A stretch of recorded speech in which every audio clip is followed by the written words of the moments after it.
2024 is slowly coming to an end, but it's been a really great year for music. Like, seriously, one of the best in my lifetime.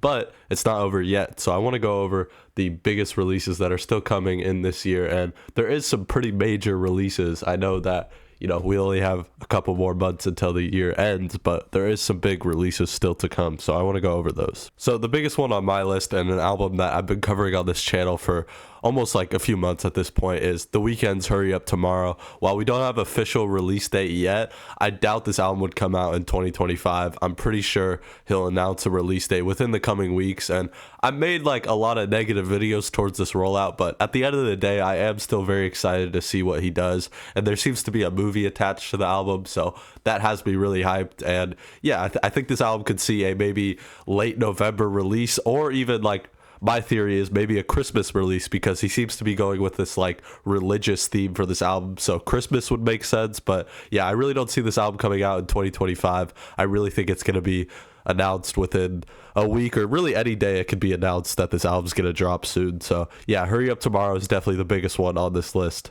And then the next biggest album that already has a release date is Snoop Dogg and Dr. Dre's album, which is releasing December 13th, and it's titled Missionary. This is crazy that we're getting a Dr. Dre and Snoop Dogg collab album in 2024. Like, I just looking at the feature list as well. We got Tom Petty on here, Jelly Roll, Sting, Method Man, Eminem, 50 Cent. Yeah, so it's going to be a pretty major release, especially, besides just the features like Snoop Dogg and Dr. Dre coming back. And they have actually released a single for this album called Gorgeous, which is pretty good. And it definitely indicates that this album is going to be more of like a nostalgic type of feel. Like, they're not really going to be trying to do anything different from what they did 25 years ago based on the single. So I think it should be a fun album. I just don't think it's going to be anything necessarily amazing or going to stand the test of time. Like, I think it's kind of just going to be like nostalgia porn to a certain extent, just based off of the single. I don't think Snoop's going to really say anything too interesting based on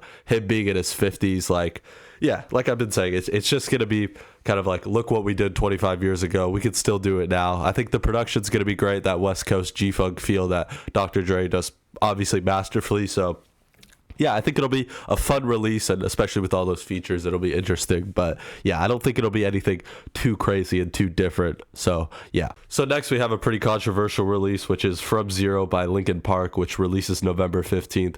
Obviously, it's controversial because Chester Bennington is no longer with us, and there's a new lead singer for the band, and she kind of has some controversies from her past. So yeah, I'm not a big fan of this release, to be honest. Like, I saw that Chester Bennington's son was like boycotting this album. So if you have his own son saying that he's not supporting this album, like, I don't know if I should either. I've liked the singles; they've definitely been good, but and I'll check the album out. It's weird that it's a new lead singer. It feels a little disrespectful, but we'll see how it pans out. So that releases November 15th. Also on November 15th is Denzel Curry. He's dropping King of Mischievous South deluxe version. So that was one of my favorite releases from the year. It might make my top 10, that King of Mischievous South. And so it'll be interesting to see those deluxe songs and the added songs. I don't know how many songs will be added, but knowing Denzel Curry and like seemingly releasing this 30-minute album, it seems like it's going to be a quite lengthy track list for a deluxe version. So that's pretty much all the confirmed ones. I want to get into some more like speculation. Obviously the biggest one is Playboi Carti, I Am Music. I mean, he said 2024 music, so like it must mean that there's music releasing, right? So putting all the Playboi Carti scams as fans time and time again, putting that aside, just looking at it from an objective standpoint, when you pre-order the vinyl, it does say on the middle of the record, it says 2024. So that does indicate to me that this will release in 2024. And also just based off of what he's been saying, like 2024 music, like, yeah. So, I mean, it's Playboi Carti at the end of the day. This album could maybe never drop, but I could see him releasing it on like December 31st, 11:59 p.m. just to be like, well, I released it in 2024, but I don't know.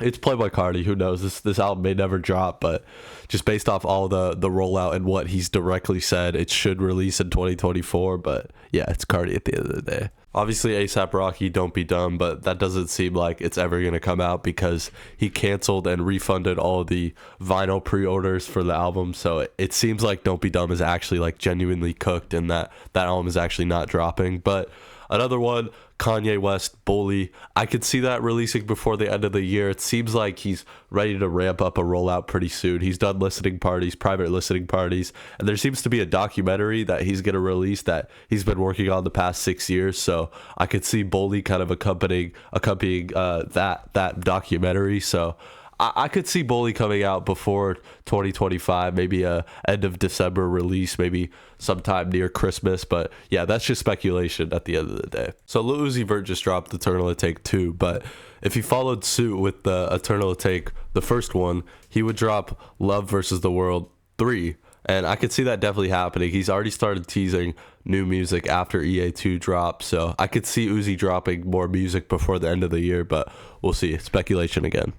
Let me know, what releases are you going to be checking out on this list? And December is going to be a huge month on this channel. I'm going to be doing tons of top 10 list of end of the year content. So stay subscribed for that. I'm trying to hit 1,000 subs before the end of the year. It's going to be tough, but I think we could do it. So let's make it happen.